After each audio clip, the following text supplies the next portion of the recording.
It's been a minute. Welcome to another segment of our podcast at Maono, Africa. My name is Melody Wanjiru, and I'm glad to be hosting. And today I have a very good guest because we'll be talking about a very serious matter when it comes to Embakasi North, whereby we have the cases of the triple threat, the things that have been disturbing our society, our community, and the nation at large.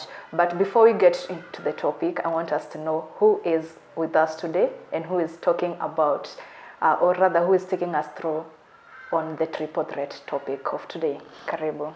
Thank you so much, Melody. I'm so humbled to be here. My name is wanjiku, and I work with Ayarhep, Ambassador for Youth and Adolescent Reproductive Health Program, where we advocate for the holistic rights of adolescents and young people, and we make sure that they're involved in all programming on matters sexual reproductive health, right from the designing to the implementation.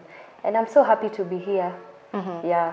Karibu sana. Mm-hmm. So we have been having this discussion. Mm-hmm. Actually, it has been a, what do I say? Is it a tussle or what do I call it? Because mm-hmm. when we had the news about the rates of the statistics, it got to hit each and everyone, especially everyone that is working in the society in terms of organizations or groups zenye zinaungana, and then we are trying to curb the cases of the GBV, the cases of early pregnancies, and the cases of HIV and AIDS.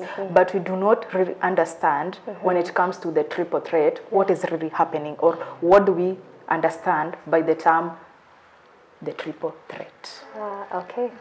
So basically the triple threat, as you just said it, consists of the three components. That is the new HIV infections, SGBV, and early teenage pregnancies among adolescents and young people of ages 15 to 19, and also there's a cohort of 19 to 24 years. And it comes as a shocker to me also once I saw that data, and given that in Embakasi North there is a lot of effort from different civil societies, different organizations to put an end to this.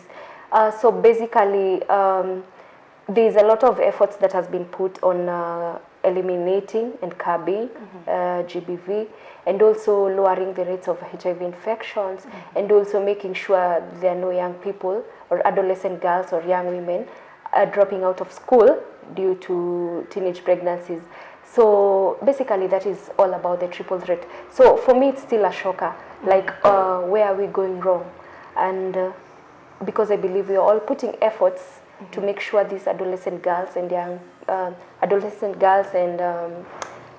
boys and young women and young men are at the forefront of all programmings, so that we may end the triple threat among them. Now let's get to the two of the components, the HIV statistics and the early pregnancies. Would it be like, when it comes to the teenagers, do they really go after the emergency pills and forget about the infection of the HIV? Or what really happens to the teenagers when it comes to, like, am I protecting myself? Because sometimes we get to know that wanaogopa the pregnancy because everyone is gonna see. But when it comes to HIV and AIDS, it's like, it's a low-key thing. Yeah. So I think most of the adolescents, both boys and girls and young women, both young women and men, are afraid of getting pregnant. They'd rather, they have this norm or myth or misconception that I'd rather be HIV positive and take medicine, take the ARVs rather than get pregnant. I don't know what comes with, I don't know if it's, we are not disseminating information around teenage pregnancies and around HIV well, so that they get to understand that all of them are at a risk. Being under care and living with HIV is very hard, especially given that you're not a person who was used to taking the ARVs. So you can imagine the side effects that he has before your body normalizes on the HIV regimen, the whole ART component. And also you can imagine, I think what we are doing, we are not disseminating information well. There is a gap of information that we need to sensitize these adolescent girls, these adolescent boys, these young men, these young women on matters, all the components, be it early teenage pregnancies, because you find the causes are the same. Some of them, they engage in sex due to peer pressure. Some of them engage in sex due to poverty back at home, transactional sex. And through this, that's where they get maybe the early teenage pregnancies and the new HIV infections. So I think it's time as a society, as Embakasi North, and all the CSOs and all the organizations working here, we put a forefront in the information regarding early teenage pregnancies, and information on prevention and harm reduction matters HIV. Yeah, because I think if we continue with this trend, we are going to have a lot of school dropouts, because a lot of girls will end up with early teenage pregnancies. They will drop out of school. Many young boys are going to be teenage fathers without a way to fend for this teenage girl. Yeah, so I think it's time as a society we put at the forefront conversations on teenage pregnancies, for mature minors and emancipated minors. It's time we put at the forefront. I know the society doesn't like listening to this, but conversations around contraceptives, and we should sensitize them on that P2 can backfire, right? But there are other contraceptive methods. It's time for those mature minors, those who started engaging in sex, it's time that we put such conversations in place, because now, as per now, the rates are so high, and if we don't do something, to close this gap and cross this bridge, then we're going to have a society that does not have the young generation. And also that leads me to asking you, we really need to work on disseminating the information, right? And as Maono Africa is Ayarhep, right? With the organization that you come from, what strategy should we really put in as organizations when it comes to passing this information? Because I feel whenever we are holding some sessions, for example, we have a group of the teenagers, the boy child and the girl child, we try and talk to them in a one-time thing. That doesn't change anything. What would you advise the organizations in terms of a strategy so that we get to curb this triple threat thing? So on matters of disseminating information, I think I've seen Maono Africa do outreaches in the community, and I think there are these hotspots in our community where we'll find these young these adolescent boys, these adolescent girls, these young men and women, they're usually in their chilling base. I think that's why we need to start disseminating our information on matters HIV, on matters teenage pregnancies, on matters GBV. And also think for Ayarhep, what we've done, we adapt cohorts. We have a cohort that we run throughout the year with them, maybe a cohort of 20 adolescent girls, 20 adolescent and young people, that is both boys and girls, both young men and women, whereby we have a cohort, we sensitize them, we give them correct and concise information on matters HIV, on matters sexual reproductive health, on matters GBV, on matters of teenage pregnancies. And I believe by the time the year ends, we usually start by the start of an year, and we finish by the end of the year. And I believe by the time an year ends, we have like a whole lot of, we've impacted their lives. We've created a social behavior change among them. I think that's the way to go as civil societies organizations, and as even CBOs in Embakasi North. I think we should not take we should not just do a one-time thing. We should take cohorts. Different organizations should have different cohorts until we make sure that even the youngest, the adolescent and young people at the inside kule mashinani in our vijijis wamefikiwa. We've reached this information, we've given them this information, because I believe when you empower somebody and when you give information that is correct and concise to somebody, and you give them examples of life-changing stories, case scenarios, and also predefined case scenarios of people who made it out of Embakasi North without teenage pregnancies, without getting infected with HIV. I believe when you get real life scenario cases and stories and champions that advocate for SG or the triple threat, we're going to create a change. And also we will do dialogues in the community, like constant dialogues, even if it's weekly dialogues. And I believe even mentorship in schools is a very great way to go, because we are finding even young adolescents in schools, in primary schools, right from the age of, right from grade 5, are engaging in sex, which is very terrible. So this information has to be passed in a very friendly way to the adolescents in primary schools, and also to the adolescents and teenagers in secondary schools, and also to the ones in tertiary schools. So we've seen there's mentorship, there's dialogues, there's outreaches, even street-to-street sensitizations. We have very many streets in Dandora. We have Dandora 1, 2, 3, 4, and 5. We have Kariobangi. We can do sensitization word by word and disseminate this information, and I believe we are going to create a change in Embakasi North. So that's for the part of the organizations, of which I guess we were really hit by the news, because it was just like a shame. It felt like we are really trying to work in the society to curb this thing, and then you're slapping us with such kind of statistics. It was heartbreaking. But I also feel like in terms of parenting, and because we feel like if there is no bond between the parent and a child, the teenage, I guess if the society is trying to curb this thing, I guess then we are really doing totally nothing.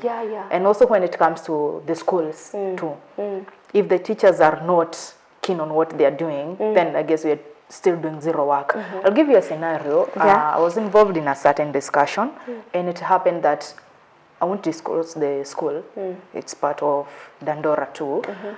And I heard that after KCSE, like the children would lock themselves in a class, and then like sex, and you put it open. It happens, and I'm like, Kwani the teachers, don't they have the mandate of like the school is over, now go home to your parents, or what really happening when it comes to teacher relationship of the child whenever they get out of the parent? And then do we have a good relationship when it comes to parent-teacher conversations? On that I will say that I think it's time we brought in teachers and parents as stakeholders in these conversations, because I believe that parents they shun off and they're feeling shy to have these discussions with their adolescents, with their teenagers. A parent is only there to discuss maybe they know they'll provide basic needs, food, shelter, and clothing.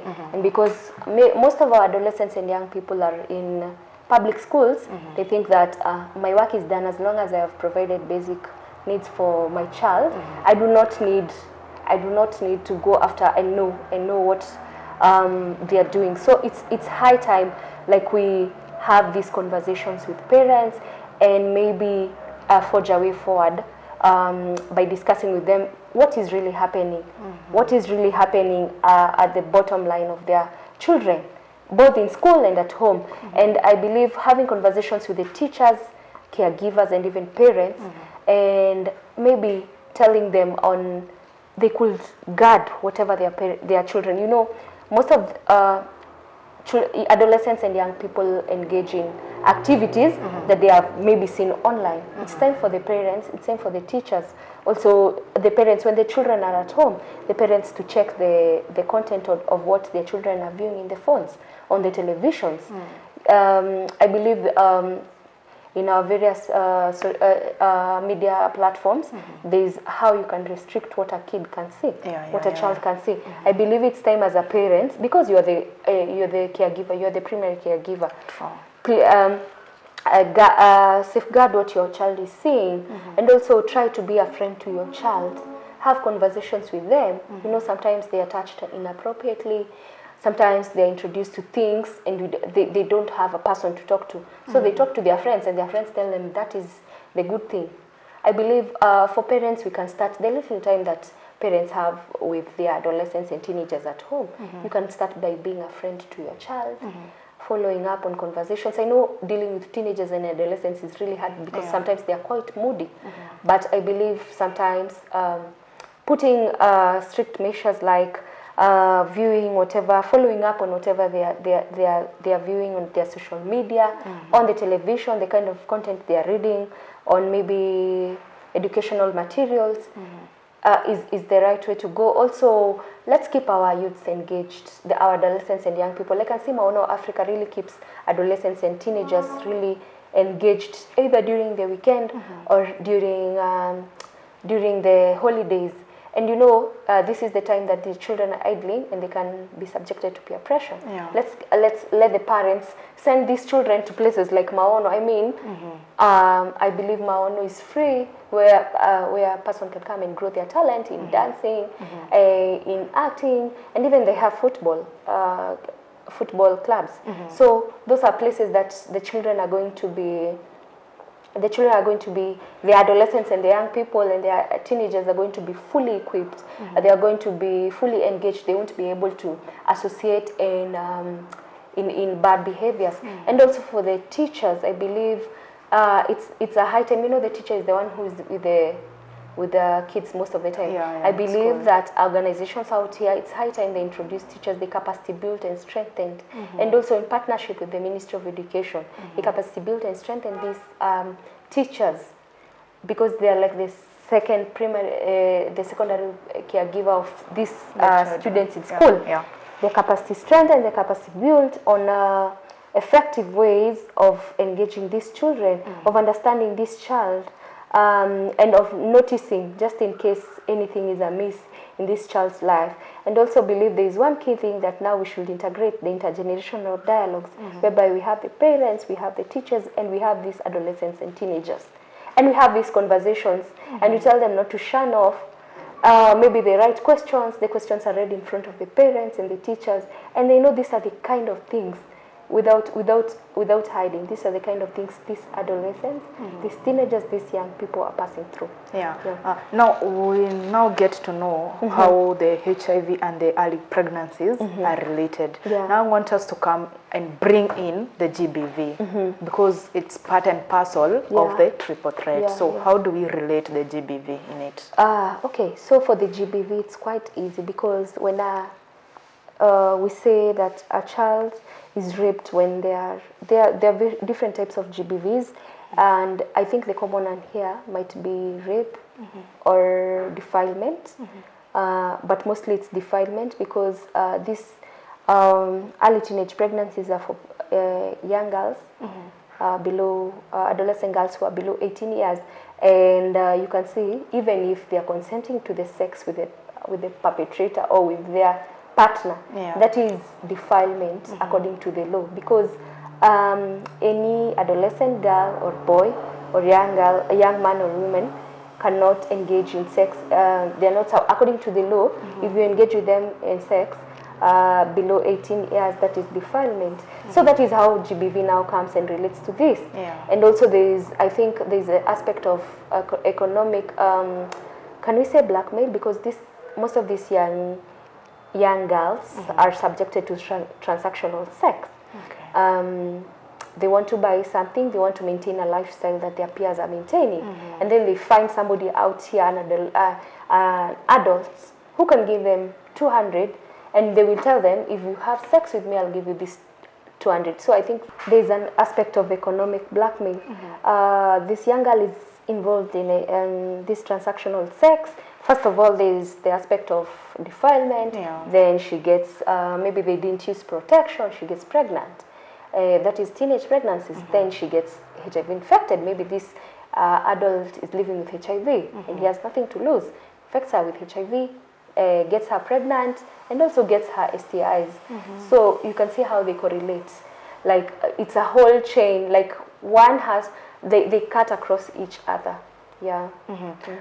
And now let's go to the point of the stigmatization, because I remember we had a certain session. It was targeting people living with HIV, and we had these target groups. we were targeting the exact people, but you get that the parent doesn't want to release that child to get to the session because we had specialists who are coming to talk to them. I guess, would you agree with me that stigmatization is still there? Yeah, very true. Stigma is still there. Stigma among people living in HIV or in their diversities is still there. And I believe maybe what is happening like here, why in that case scenario where the parent couldn't want to release, maybe it's because they have not even properly disclosed to their children. Did you say these children are living with HIV? Yeah. Maybe they have not properly disclosed to their children that they are living with HIV. Maybe they have normalized telling them that these drugs you're taking are for the chest, instead of telling them the truth, like just telling them the truth, like you're living, you know, there's a way that you disclose to a child. And by the time they are maybe around 13, 14, they know like they are living with HIV. So they're afraid even their children are going to subject them to stigmatization, like mom or dad, why didn't you adhere to drugs, or why didn't you test early for you to be able to prevent me from getting infected with HIV. So there's a whole lot of stigma. They fear that they're going to, there's stigma actually, because once you release, maybe you're having that session, and then one kid among the rest just says, hey, wale wameenda kwa session ya kuhave wanna discuss about HIV, then they are branded like these are the young people living with HIV. And you know, disclosure takes time. Even if this adolescent girl or adolescent boy or young man or young woman is living with HIV and they have not decided to disclose to their peers they are living with HIV, then disclosure is private and it's personal. You cannot force them to disclose. So the moment their story is out there, you also have to be brave. Like you have to be very strong on whatever is going there, whatever words are going to be thrown back at you. But I believe like with time, I believe that through those sessions that you're having with specialists, you can advise these adolescents and young people on positive living, on disclosure. And I believe with time they're going to they're going to champion for other young people and other adolescents and young people living with HIV to lower their stigma. For instance, I can give you one case scenario. There's this champion that I know, and we've severally worked with him. He's called Ruel Okeo. I think you've seen him in TikTok, in social media. He drinks his ARVs in different places. So I think champions like those are the ones that we need in this program, and to be able to capacitate and to be able to help the other young people living with HIV to be able to champion for their to be able to stay positive, and to be able to even champion for other young people living with HIV to disclose and also to accept their status. Maybe there must be an age at which the HIV is supposed to be disclosed as a topic when it comes to the people or to the children living with HIV, because we say that the target group is from 13 years to 19 years, or it goes to 24 years. But if it's 13 to 19 years and this child is not yet disclosed, like maybe a parent anamwambia, you know, these drugs, this and this, you are HIV positive. We lack that information. And we all know we can't control sex when it comes to the teenagers, right? So whenever these kids go to the society and they're outside and the sex thing comes, they do not know that they are really HIV positive. And maybe that is where we are also losing some track of hiding the information and then maybe ending up blaming Embakasi North for the terrific statistics of the triple threat, and yet sisi ndo bado tunakana information, we are not talking about it. So you can tell us at what age should, maybe as a parent, am I supposed to disclose to my child that, hey, hapa na hapa, the drugs blah blah blah and stuff. Yeah. So I said previously that disclosure is a process. So by the time this child is 5 years, you start telling them things like, hey, mommy or daddy, you know, you have some germs in the body that need you to take this medicine so that they do not multiply. Yeah. So disclosure takes time. So make sure, and I am sure the adherence counselors in the facilities, like we have, I think, Dandora 1 and 2, public facilities have very good adherence counselors and HTS counselors that will guide you on the journey of disclosure. By the time, if you feel that you cannot easily disclose to your child, there is always a counselor, there is always an adherence counselor who will be able to guide you right from the age of 5. Full disclosure happens between the age of 13 to 15 years. Yeah, that is, but for some parents, they struggle with it for a very long time, and you find they don't even disclose it at the age of 15 years.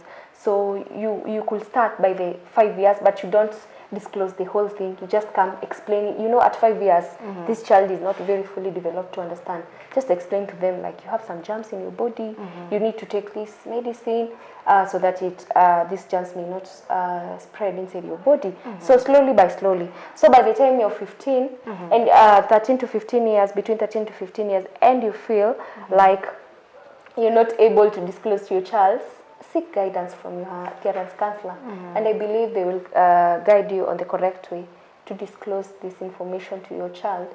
It is not easy. Yeah, disclosure is not easy. It's not at all easy. But with time, your child will get to understand everything around HIV, and they will be able to accept their status and maybe live positively with it. Yeah. And now let's get to the part of the triple threat initiative, whereby almost each and everyone is campaigning it for it, whereby we also have a program that is upcoming with Maono Africa, and having a session which is also part and parcel of it by that, right? Yeah. So I want us to understand, when it comes to the triple threat initiative, what are we really championing for in that initiative? Yeah. So the triple threat, we said it involves the 3 components. And the reason it was started, it was kind of a movement of young champions, so that they may end, the main reason of the triple threat campaign is ending GBV, reducing the number of new HIV infections, and ending teenage pregnancies among adolescents and young people. So it's a whole movement of young people. Right now, there's a movement that is there. It's called the Adolescents, if I'm not wrong. Adolescents for the triple threat. They are championing. They have a movement. They want this to end, because if we continue with these rates that we are in, the rate of prevalences, I believe we are going to lose a whole generation. We all know our young people are not even our future generations. They are our leaders right from now. You know, we mold leaders right from when they are young to when they are old. So the triple threat campaign is all about that. It's we are championing to end GBV among adolescents and young people. We are championing to end teenage pregnancies. We don't want young girls to have to get pregnant in primary school or even in high school. We want them to get pregnant when they are financially stable, when they feel like it's the right time. They have the choice to make. They have that choice. They have that bodily autonomy and integrity to make a choice of them getting pregnant and getting the number of children they want. We don't want these young people to be subjected to GBV. That is why this campaign is there. We want to completely curb GBV in our society. We want to end new teenage pregnancies, and we want to we want to prevent new HIV infections. That's why I think all these CSOs, all these organizations, our health facilities, it's a whole integrated form of synergies between different stakeholders, championing for the end of the triple threat. Yeah. And now, as Mercy, apart away from Ayarhep, Ayarhep, I'm right? Yes. Yeah, away from that, out of 10%, how would you rate yourself when it comes to championing for the end of the triple threat? I would say a 10. 10 over 10, because I am very passionate about what I do. And when I see a young girl come to me and tell me that because of you I didn't drop out of school, because you talked to me and you told me something on teenage pregnancies, that's why I'm in school still. I feel so good. So I get involved in very different things, in school mentorships, in social media where we can get these young people. I am so constant on having these Twitter chats, these Twitter storms, these Twitter spaces, Facebook lives where we can pass this information. So I involve myself in, you can find me literally in all these activities where we champion that involve ending new HIV infections, ending GBV, ending teenage pregnancies. I am there, I'm at the forefront, and my call to action every day is reminding at least 5 young people that you have a future tomorrow. Please, if it's a must you have sex, use preventive methods. And condoms are free in the health facilities. To remind this young person that you have a whole future. Please keep yourself safe in school. Please don't drop out because of pregnancy. Because if it's for a boy, they in these times you both have to drop out. If it's the pregnancy is yours and you're a teenage father. My call to action also is, please don't engage in transactional sex. If you don't have that sanitary towel that is making you go have that sex, please come talk to me. I will find a way for you to get that sanitary towel.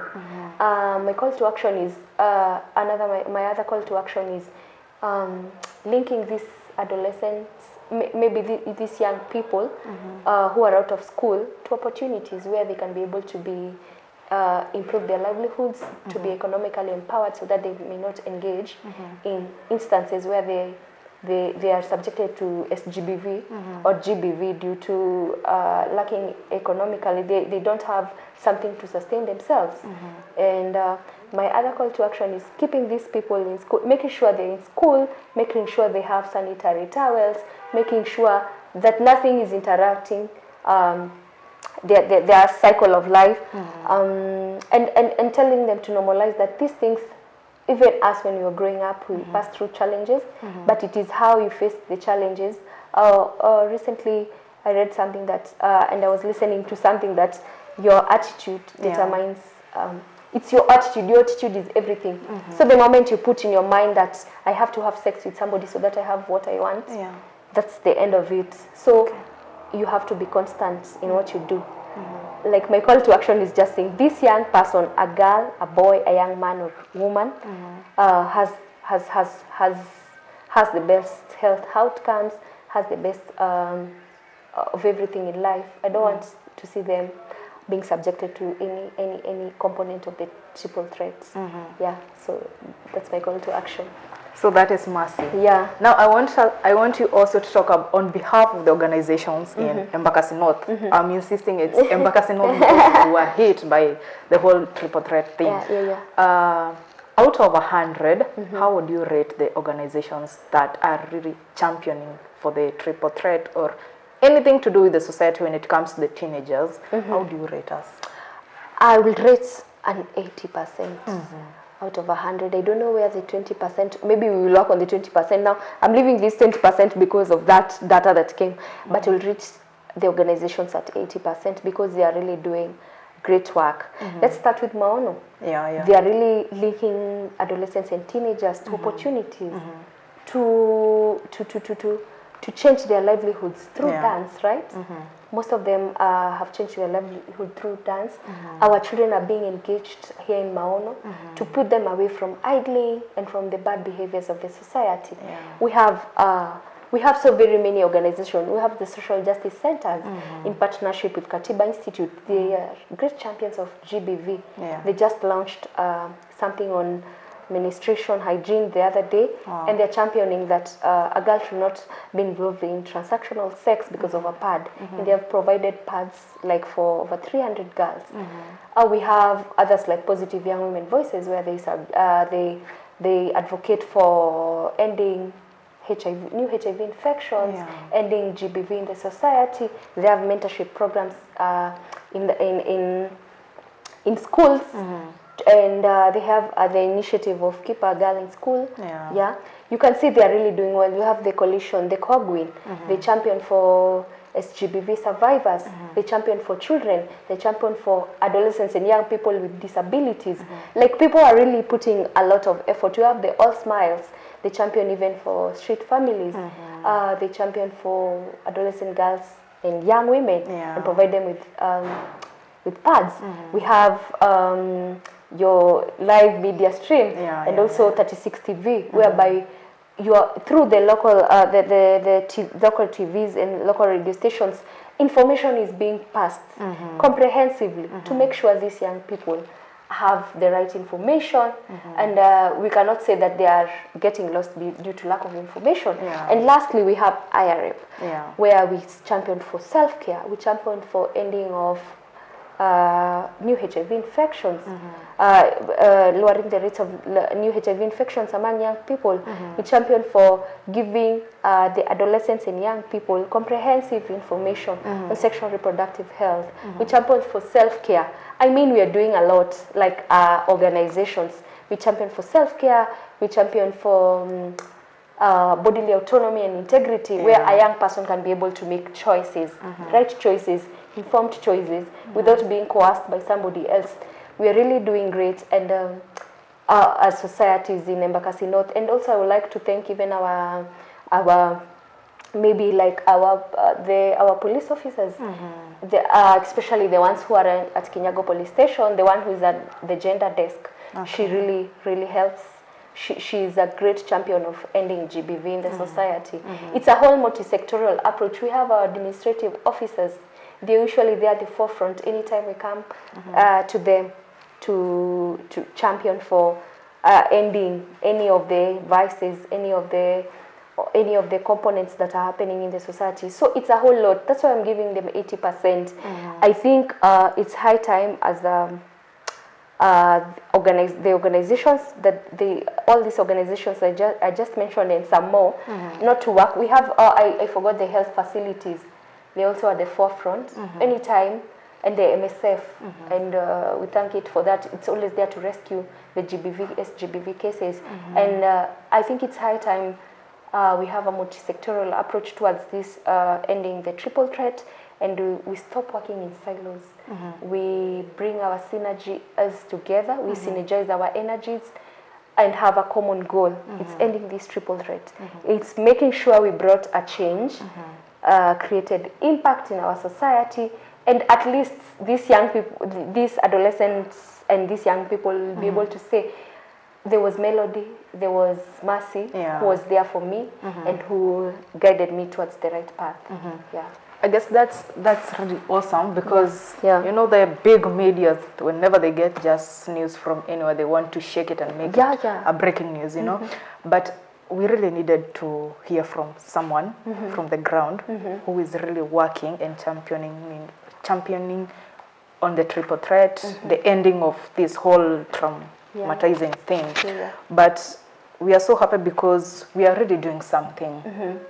So people from Embakasi North, it's not like we have slept. We haven't slept. We're doing really we are working. We are working, and I also thank this triple threat for coming through, because I know it's some negative vibe about it, but it has really made all the organizations in this community come together and work together, because when you get to identify several organizations, they tend to work in different ways. In silos, but now it's like wanaungana, and you're like, let us work on this because it has to end.